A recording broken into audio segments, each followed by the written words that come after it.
One-year-old Darren Mitchell was living in southeast Texas in a town called Navasota. He was serving in the U.S. National Guard, he was the proud father of a one-year-old little girl, and he was engaged to the little girl's mother. Anyone that knew Darren knew his main goal in life was to support his little beloved family. While he personally really wanted to go to a trade school, he ended up putting his dream on hold to raise money so his fiancée could go to nursing school. And their plan was after she completed nursing school, Darren would then raise more money and go to school himself. That spring, southeast Texas was hit with record rainfalls. It seemed like for Darren, every time he went to and from work, the sky was always gray and the road was always wet. But of all the thunderstorms that passed through that area that year, there was none more powerful than the 24-hour thunderstorm that began on May 26th. That afternoon, Darren was on his way home from work. He was traveling along Texas State Highway 105. It was raining so hard that his windshield wipers literally could not keep up with the amount of water hitting his windshield. And so he eventually just had to slow way down just to make sure he didn't crash into anyone. He looked around him and the fields and the ditches next to the road were already filling with water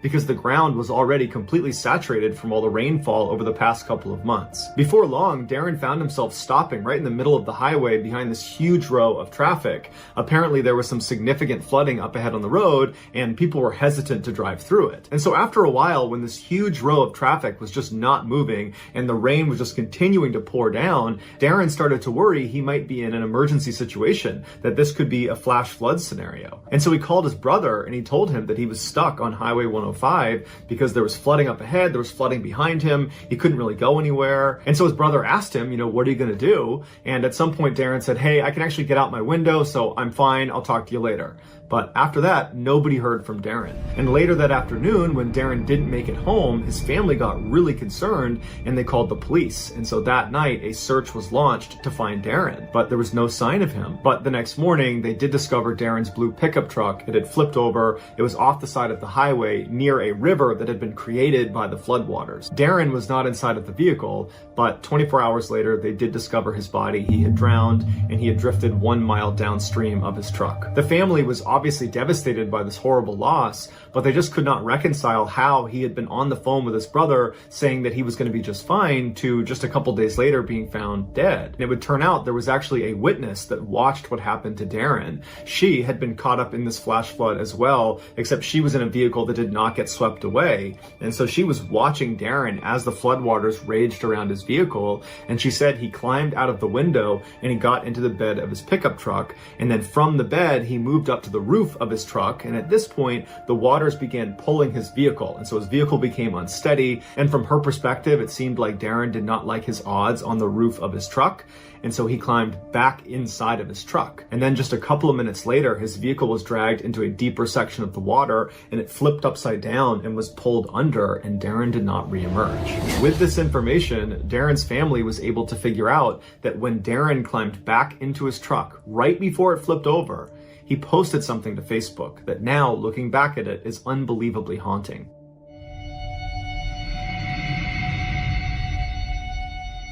The Moore family was sleeping peacefully in their beds on their quiet street in Villisca, Iowa. Joe and Sarah Moore, the mother and the father, were asleep upstairs in their room, and their 4 children were down the hall in another room. In addition to the Moore family sleeping upstairs, there was also 2 more children sleeping on the first floor in the guest room. It was the Stillinger sisters, and they were over for a sleepover. And unbeknownst to all the sleeping people in the house, there was a strange man who had broken into the house while they were at church, gone into the attic, and was hiding in there smoking cigarettes and carrying an axe. Shortly after midnight, the stranger believed the coast was clear, and they silently opened up the small door and they crouched down and walked out of the attic into the second floor hallway, wielding this axe in their left hand. They began walking down the hallway. They passed the children's room on their right, and they made their way down to the end of the hall where the master bedroom was. They walked inside the room and stood right next to Joe, and then violently raised the axe over their head, so quickly and so high that it actually struck the ceiling, and then brought it down blade first directly onto Joe's face, over and over and over again until Joe did not resemble a human being. While this was happening right next to her, Sarah's beginning to stir and look around what's going on. Meanwhile, the killer has now moved to the other side of the bed and is standing over Sarah and using the back side of the axe, so not the blade part, but the back side of the axe head. He raises it up and then brings it down on her head and repeatedly hits her over and over and over again until she too is indistinguishable and does not look like herself or even human. The killer is very calm. He takes the sheets and pulls them up over the faces of both of the people he just killed, and then he goes back out into the hall and he walks down and he goes into the children's room. One by one, he raises the axe and drops the axe on each of the children's heads, and then after they are deceased, he pulls the sheets up over their head. The killer leaves the room and goes downstairs to where the Stillinger sisters are, and then just like everybody else in the house, he raises the axe and drops it over and over and over again on the heads of each of these girls until they're no longer living as well. Afterwards, he raises the sheets over their faces, and now everyone in the house is deceased and has their face covered. At this point, the killer goes back upstairs and goes back into the master bedroom, and he stands in front of Joe and Sarah's bed, and after a little while, he begins striking them dozens more times, even though both of them were clearly deceased at this point. At this point, the killer shifted gears and began focusing on covering his tracks, cleaning up. And he began taking clothes out of closets and pulling whatever sheets he hadn't used. He began tacking these things up onto all of the windows and any spaces on the doors so that nobody could see in. He also began covering up the mirrors, which no one understood why he did that. After the house is totally covered up, the killer goes into the kitchen and he cooks himself a meal, but he doesn't eat the food. He cleaned off the axe and placed it up against the wall on the first floor. He then took a huge bowl, filled it up with water, and then washed his bloody hands and began to clean himself a little bit, and then he left the bloody water just sitting on the counter. And then, strangely, he took a huge slab of bacon from in the kitchen and he put it in the middle of the floor, and then next to it was a keychain. And some people think this might have to do with some ritual he was performing, but to this day, no one really knows why he did that. And then he took some keys from inside the house, walked out the door, turned around, locked it behind him, and disappeared. The Moore household normally was a very rambunctious place with all these kids running around, and the neighbors were very close. And so the next morning, when the neighbors did not see the Moore family coming outside to do their chores around 7 a.m., they were concerned and they went over and they knocked on the door. There was no answer. They noticed everything had sheets over it, so they couldn't see inside. And so Joe's brother was hailed to the house, and he brought along a key, and he opened up the door and he walked inside, and he immediately saw the Stillinger sisters and what had been done to them. And he got incredibly sick and he ran outside, and they called police. Police come down and they find this horrible scene. Even though they have the murder weapon, they have the victims, their bodies are right here, there's blood, there's all sorts of stuff and things that the killer must have manipulated. And you would think there's enough here that you'd be able to refine your search to a couple different suspects and eventually figure out who did this, but they weren't able to. And to this day, we have no idea who did this. The house itself where the attack happened has not been updated since the attack. Somebody bought the property and then maintained it so it could be a tourist attraction. And so to this day, you can go to the Villisca axe murder house and you can stay there. You can sleep there overnight and you can actually tour the area, and it looks the same way it did when the murders happened. Many people believe that house is haunted. And in fact, in 2014, someone who was there staying overnight as a tourist inexplicably stabbed themselves and had to go to the hospital, and they don't even know why they did it. And so that's kind of added to the legend of the Villisca axe murder house, that the house itself will cause you to harm yourself. All accounts, a normal, hardworking household. 51-year-old Mark Tromp and his wife, 53-year-old Kobe Tromp, had established a successful red currant farm and earth-moving business at their property in Sylvan, which is just outside of Melbourne. Their 3 adult children, which were 29-year-old Rihanna, 25-year-old Mitchell, and 22-year-old Ella, all lived and worked with them at the farm. But their seemingly ordinary lives would change forever on Monday, August 29th, 2016. That day, without any warning, the family dumped their passports, credit cards, and cell phones on the kitchen table and ran out the front door, leaving it unlocked. They hopped into Ella's car and drove north. 30 kilometers into their journey, and it was discovered that the son, Mitchell, still had his phone. And so the others yelled at him to throw it out the window, and so he did. He chucked his phone out the window. The family drove all day and night until they reached a motel in the New South Wales town of Bathurst, 800 kilometers away to the west of Sydney. The following morning, Mitchell decided he did not want to be a part of whatever it was they were doing, and so he abandoned his family and began heading home. The remaining 4 family members did not go after Mitchell. Instead, they just piled back in the car and drove east to a popular tourist destination called the Jenilin Caves. It was there that the 2 daughters, Rihanna and Ella, decided that they also did not want to be a part of whatever it was they were doing, and so they snuck away from their parents and stole a car and began heading home. The parents, after realizing their daughters had now left, did nothing. They did not go after them. The 2 sisters drove south to the town of Goulburn, where they called the police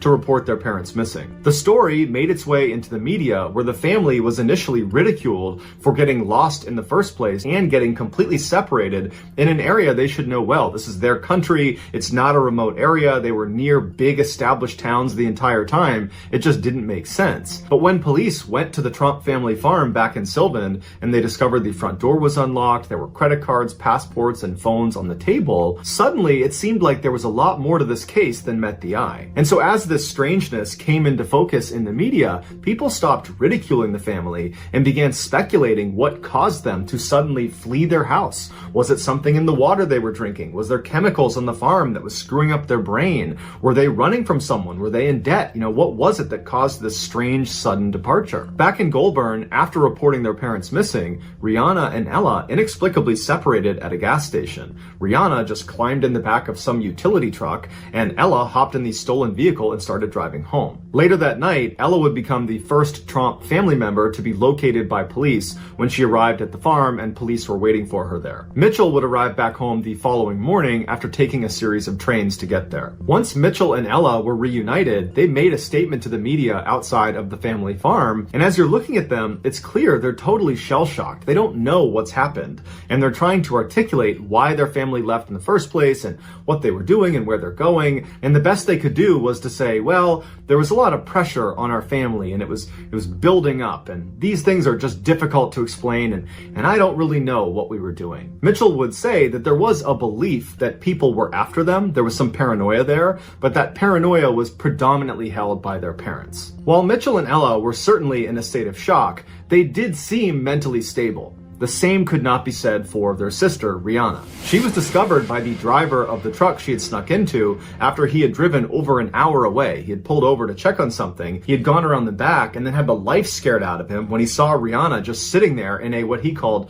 catatonic state. She didn't know her name. She didn't know where she was just sitting there. Rihanna was taken to the Goulburn Hospital where she was put into their psychiatric unit. As media interest grew, the parents, Mark and Kobe, got back in their car up at the Jenilin Caves and drove south towards Melbourne. A day later, on Wednesday, the pair had driven 600 kilometers to the Victorian town of Wangaratta, where they too inexplicably separated. Kobe turned around and started heading north again by means which are still a mystery, and a day later was found 350 kilometers away in the town of Yass in a very agitated state. She was taken to a hospital there, but then transferred to the Goulburn psychiatric unit to be with her daughter, Rihanna. Mark stayed in Wangaratta, and he was there for several days, and during his time there, he was spotted by a young couple really aggressively tailgating them, and then he was spotted again on another day fleeing from the car he had been driving. Finally, on Saturday evening, all of the Trump family members were accounted for when Mark was finally discovered sitting next to the road near the Wangaratta airport. He was questioned by police and then assessed by a mental health officer, and then was released into the custody of his brother, who was a police officer. And as they drove away, Mark turned around and flipped off the photographers that had converged on the spot. He later released a more contrite statement apologizing for the hurt and concern that were caused by these events, and he also paid respect to the police and the volunteers that went out looking for them. After the investigation, the police determined that nobody was chasing this family. They were not in any danger. The family had also not taken any drugs. They were not in debt. They were not involved in any sort of religious cult. And prior to this strange event, the family had no history of mental health issues. After the dust had settled and the Trump family was just back at their farm going about their normal life, every media outlet wanted an interview with them to try to learn more about why this strange thing happened. But the family said, we're not doing interviews, we're not putting out any more statements, we just want to be left alone. And so as a result, all people could do was theorize. And the leading theory was that the Trump family was suffering from something called folie à deux, which is a French term that means madness for two. And what happens is one person who is delusional can pass that delusion on to other people. And this typically only happens in very close-knit families or in very tight romantic relationships. While it's unclear which of the Trumps became psychotic first, Doctors say it is clear at some point they were in a cycle of reinforcing each other's delusions if this folie à deux theory is the right one. While the full reasons for why the Tromps went on this strange voyage will probably never be known, the police deemed it a family matter and did not press. 3 p.m. on March 7th, 2015, a police officer named Tyler Beddoes, along with his partner, were driving in his police cruiser near the Spanish Fork River in Utah when suddenly a police dispatcher came on over the radio. And this dispatcher was speaking very urgently and said, "Hey, a fisherman has just called in to say that he spotted what looks like an upturned SUV partially submerged in the Spanish Fork River right underneath the bridge. And whoever is closest to this bridge, get over there and see if there's anybody inside the vehicle that can be saved." And so Officer Beddoes and his partner, they knew they were very near this bridge. And so immediately they banged a U-turn, they drove to the bridge, but from the road they looked down and couldn't see any SUV. But they saw there were some firefighters and paramedics that were also converging at the spot on the road, and everybody's getting out and running down to the riverbank. And so Beddoes and his partner did the same thing. They got out and they ran down. And then finally, when they got to the riverbank and they saw underneath this bridge, sure enough, there was this red SUV upturned, partially submerged, and he noticed right away that none of the doors had been opened in this SUV, and so it meant whoever was driving this vehicle when it flipped over very likely was still inside. And so Officer Beddoes and his partner and the other first responders just jumped into this icy cold river and began making their way closer and closer to this upturned SUV, which again, it's not fully submerged. It's like a third of the way underwater. So if you were sitting in the seat inside of this vehicle and you were an adult, your head would basically be in the water if you were still strapped into the seat. And as they're making their way towards this SUV, when they got close enough, they began hearing a woman inside of the vehicle screaming, "Hey, we're in here! Come over here, help!" But when Officer Beddoes and the rest of the first responders actually reached the SUV, the water was so murky and it basically completely covered up the windows that they weren't really able to look into the vehicle. They could just hear this woman yelling, but that was it.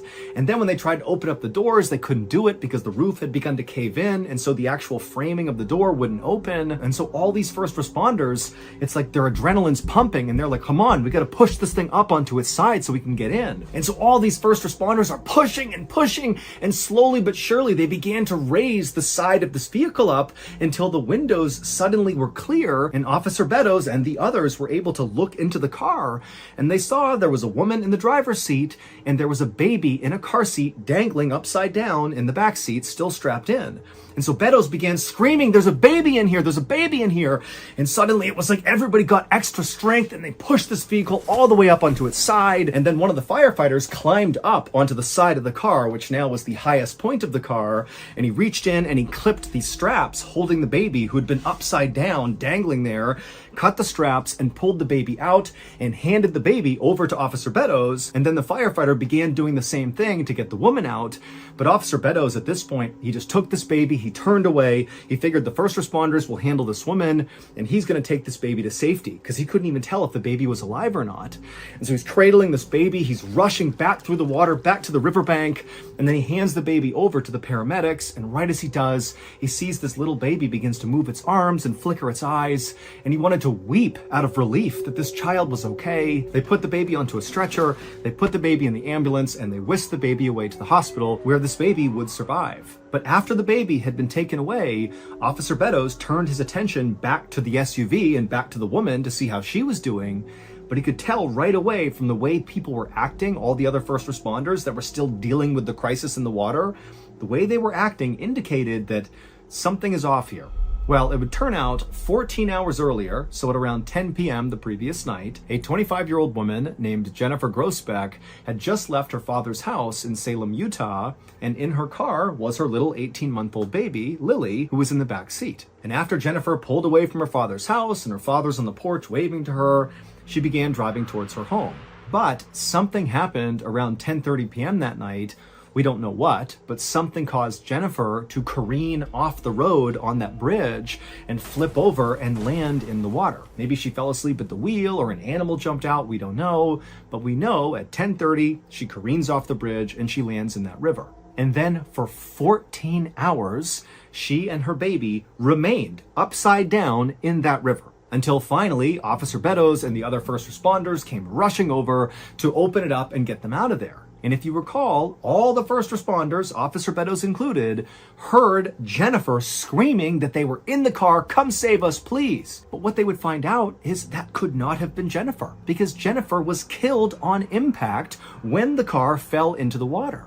Only Lily survived the crash, and then Lily, who's nearly hypothermic and she's upside down with water like 2 inches away from her head, for 14 hours she dangled there, and when she was pulled out, according to doctors, was like a couple of minutes before she would have died from hypothermia. And so without that voice, Lily almost certainly would have died, because it was the sound of that voice that really encouraged all these first responders to find the strength and get that car up on its side and then get the baby out of there. We don't know whose voice that belonged to, but for sure, it saved Lily's life. And again, baby Lily would make a full recovery, and to this day, Officer Beddoes and the other first responders, they know what they heard, and they do not have an explanation for it.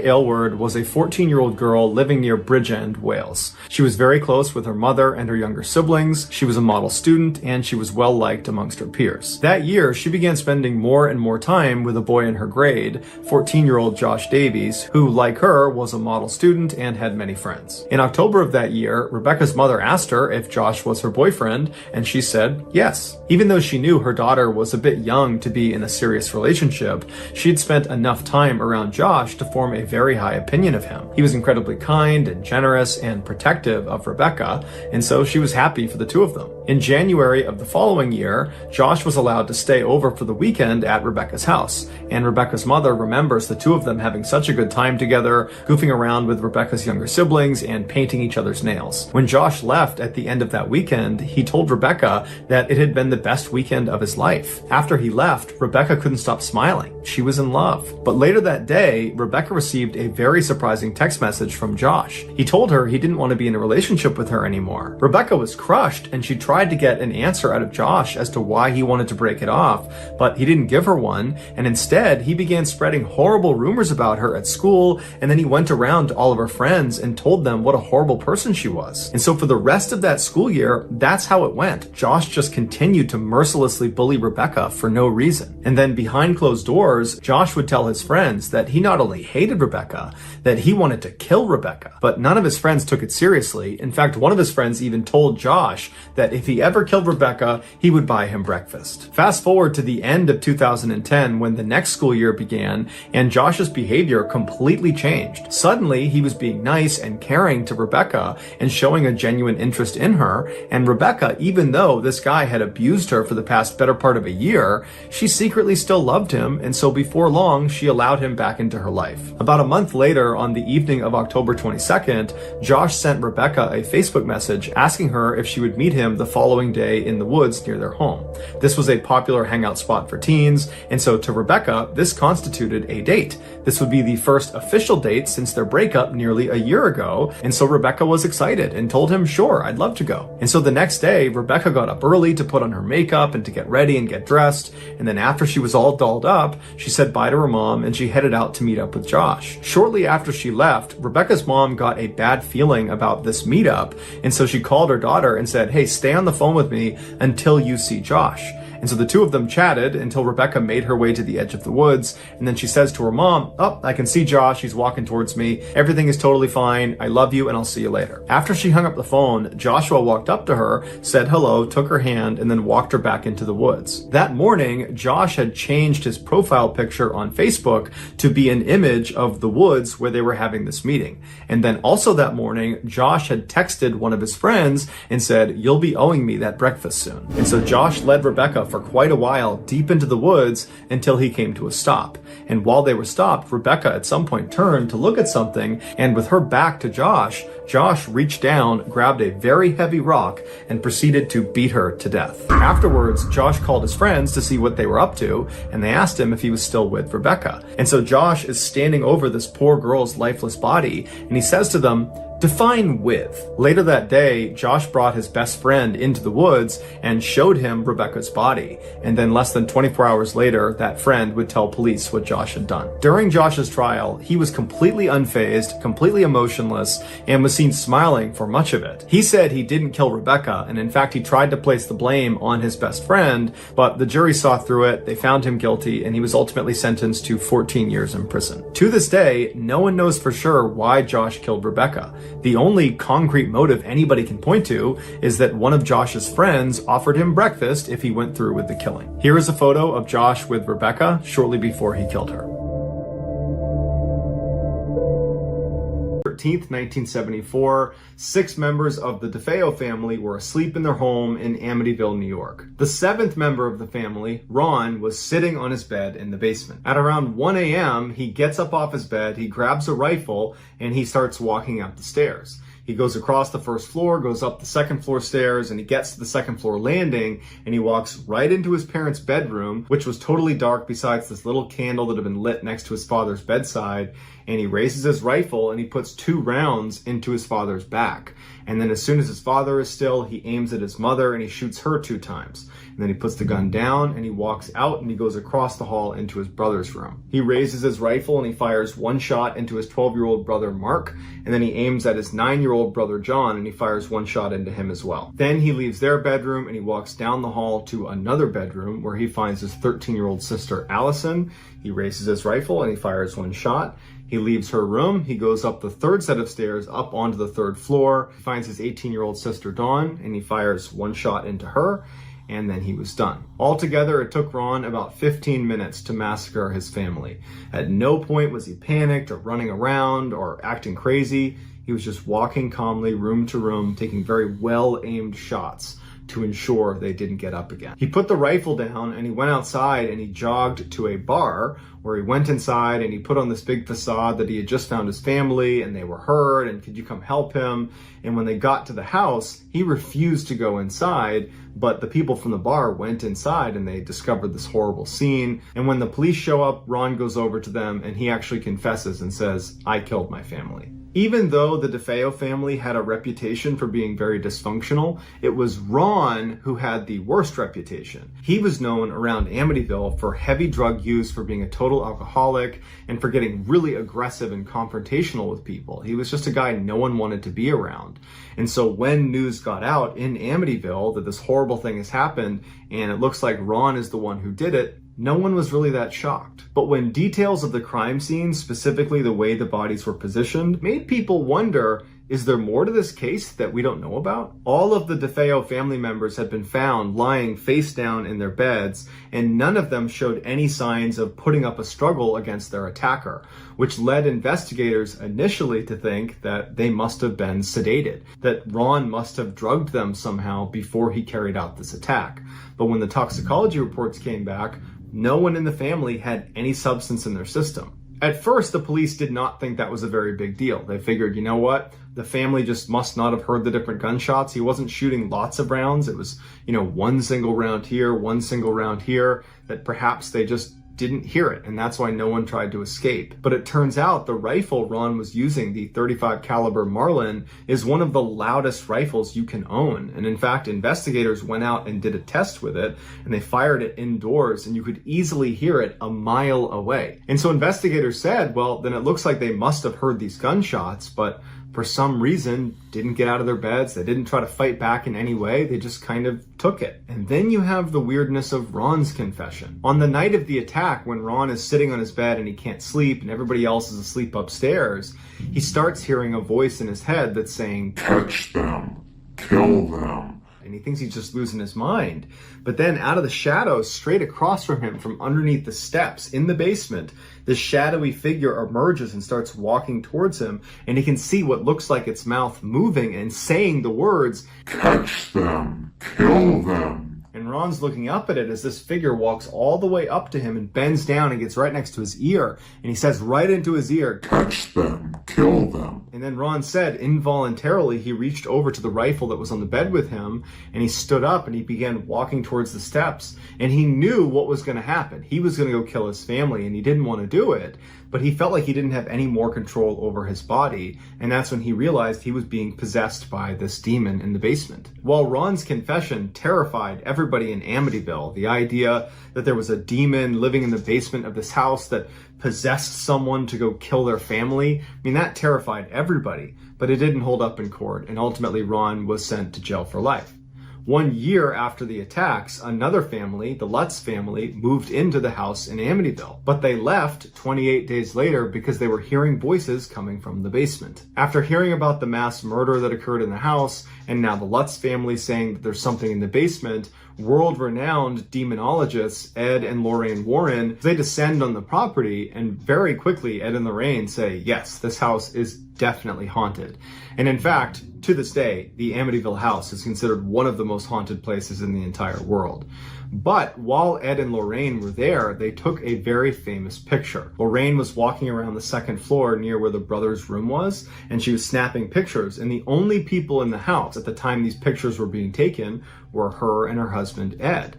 And here is the picture that she took on the second floor. She claims this boy standing on the left side of the picture is the ghost of John DeFeo. Today, the house still stands, and it's been bought and sold a number of times over the years, because apparently no one likes to live in this house for a very long time. 2013, Cornelius Mike Anderson miraculously turned his life around. Growing up in a suburb of St. Louis, Missouri, Mike was a troubled young man that seemed destined for jail time. But something changed for him in the year 2000 when he was 23 years old. Suddenly, he wanted to make the most out of his life. So he distanced himself from his old friends and he moved to a different suburb outside of St. Louis called Webster Groves. There, he started a successful construction company. He got married, divorced, married again. He had 3 kids and became the father to a stepchild.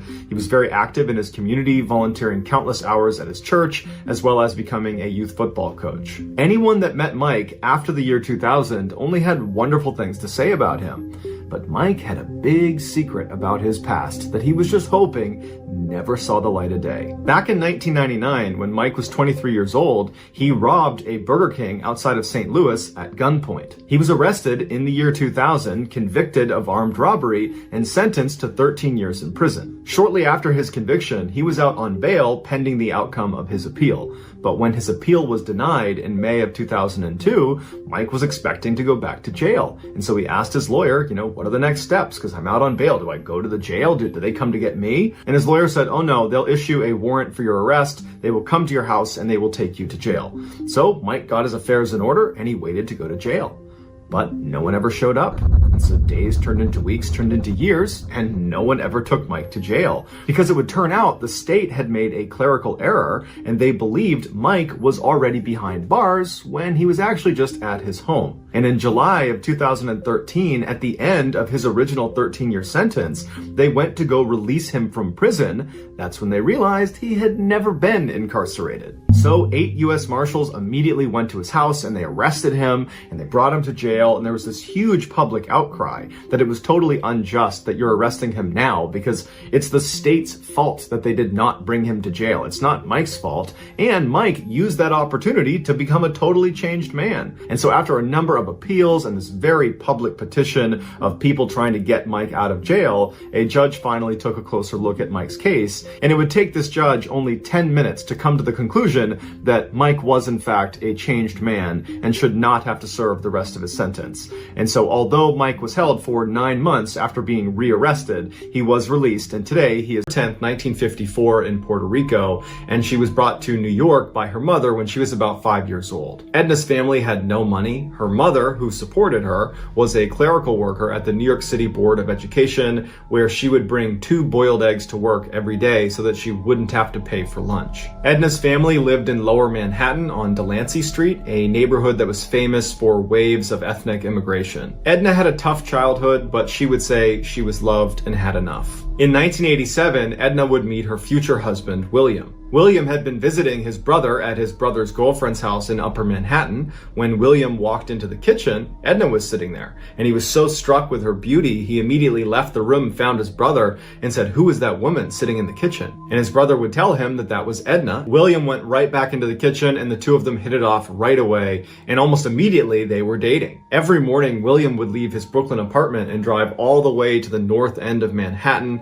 He would pick up Edna and then drive her to Midtown where she worked. And then he would fight traffic to go to his job. So it was just this horrible, horrible morning commute.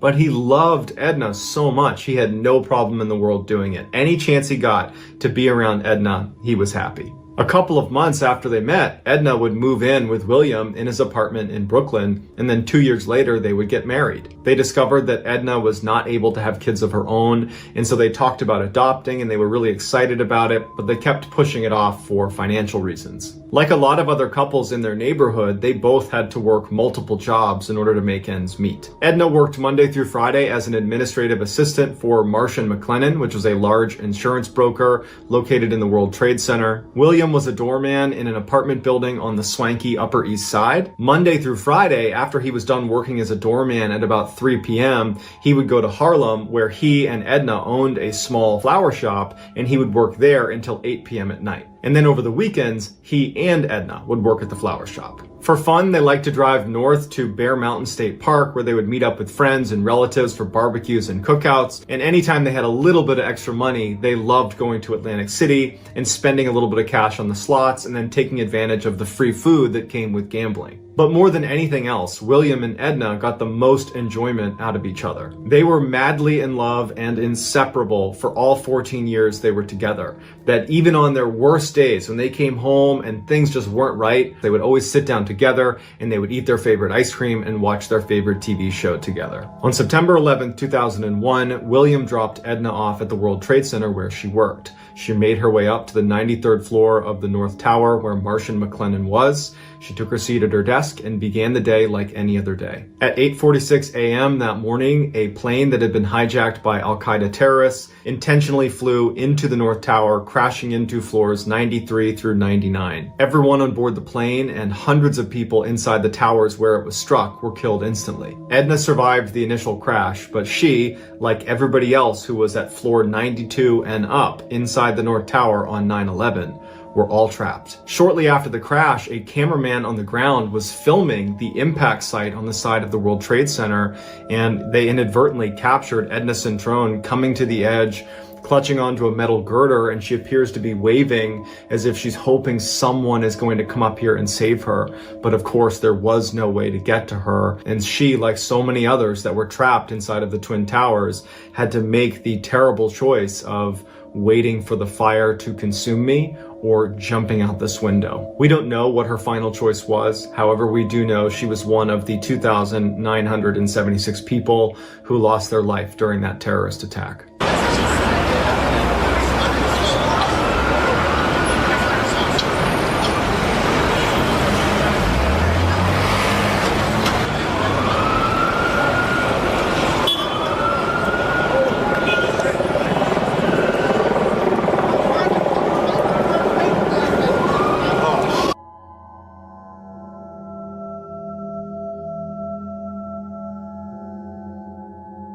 Morning of October 30th, 2014, a 54-year-old Russian pilot named Sergei Galitsky, along with his translator, walked into the Flight Safety International building in Wichita, Kansas. This building was inside of the Wichita National Airport, and it was basically just a big training facility for pilots. Once inside, Sergei walked up to the front desk and explained to the clerk in Russian that he was here that day to try to get a certification for a particular type of Cessna plane. His translator then repeated what he said in English to the clerk, at which point the clerk nodded and said they would go back and get Sergei's instructor. A few moments later, the clerk returned, now with a 78-year-old man named Jay Ferguson, who was the instructor. Jay introduced himself to Sergei and the translator, they all shook hands, and then Jay led the two deeper into the building. And as soon as they were inside, Sergei and the translator saw all this crazy high-tech training equipment basically everywhere they looked. Eventually, Jay came to a stop in front of this big, white, circular pod that was up on top of this electronic base. Now, to the untrained eye, this might look like a futuristic amusement park ride, but to Sergei, he knew what this was.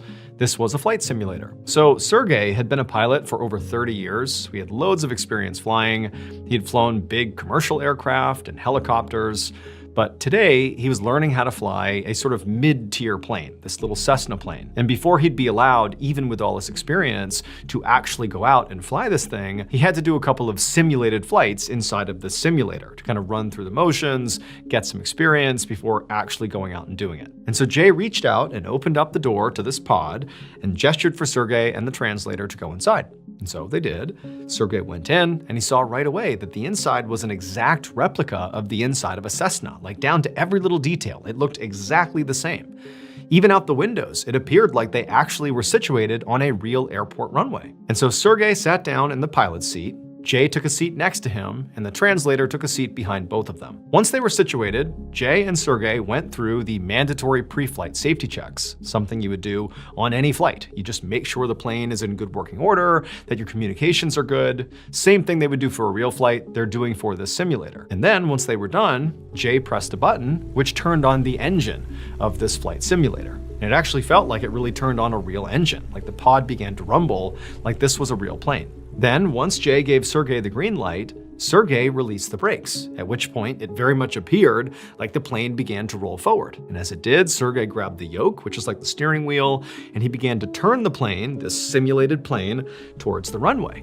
And it was amazing how lifelike this whole thing felt. The pod actually would move and kind of keep up with all the movements that Sergey was initiating in this simulation. It really felt like they were in an actual plane. And then, once Sergey had positioned the plane on the runway, he hit the gas, and the pod throttled back as the plane rocketed down the runway, and before long, they took off and they were up into the sky. Once flying in the sky, Sergey kind of circled around the digital airspace for a while, kind of feeling out the controls, and he quickly found the Cessna was a little bit more sensitive than the other aircrafts he had flown before. So it took some time to kind of get his bearings, and then once he was feeling pretty comfortable, and he relayed as much to Jay, Jay began relaying directions and feedback to Sergey through the translator, just basically testing Sergey's ability to fly this craft, because at the end of the day, this was a test. Sergey needed to prove he could do this in order to get his certification. After a little while, Sergey felt like he was doing a really good job and he had good control of the craft, and Jay as well felt like this had gone really well and, Sergey had effectively passed his test,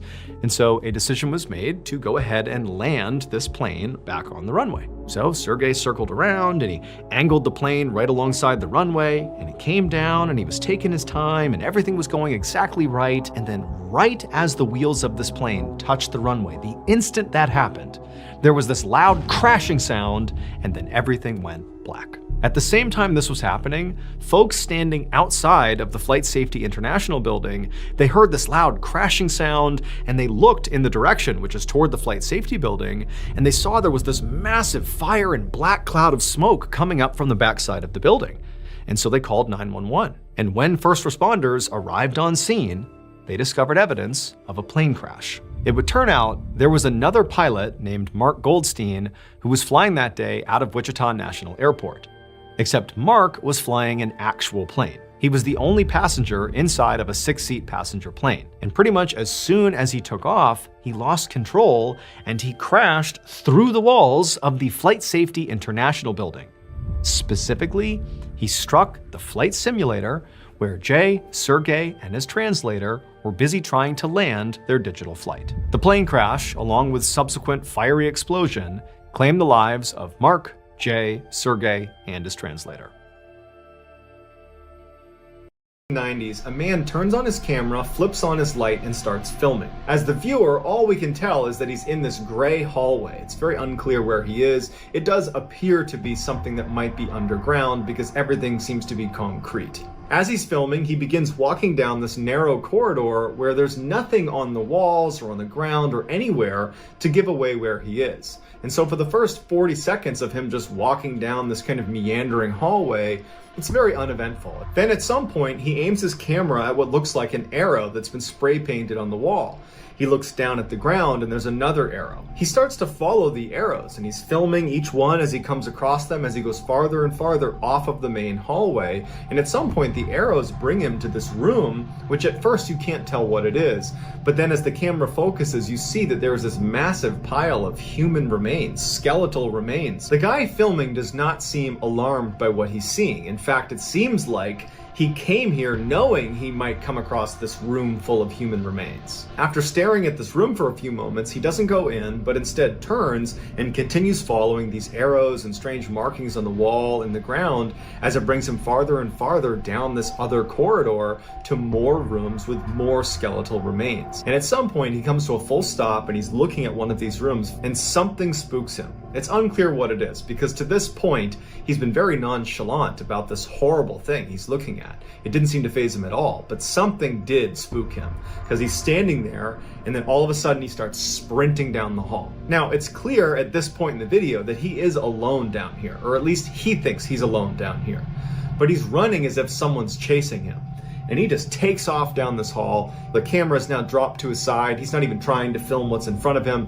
You hear his breathing and it's very panicked. And at some point he kind of trips and drops his camera, and the camera comes to rest in this puddle looking right up against the wall. So you don't have a clear view of where this guy is or what's going on. And all you hear is his panicked breathing and his rapid footsteps as he continues to run down the hallway and eventually just disappears, and it's totally silent. And at some point the camera runs out of batteries and it turns off. 10 years later, a group of urban explorers would find this man's camera where he had dropped it 10 years earlier, in one of the scariest places on Earth. Hundreds of feet below the streets of Paris, France, lies one of the world's largest mass graves. It's known as the Paris Catacombs, and it's about 200 miles of intricate passageways that loop all over the city of Paris, where over 6 million people have been buried. The reason all these people were buried down there is because by the 17th century in Paris, the cemeteries in the city were overflowing, and so the decision was made to move their bodies down underneath the streets of Paris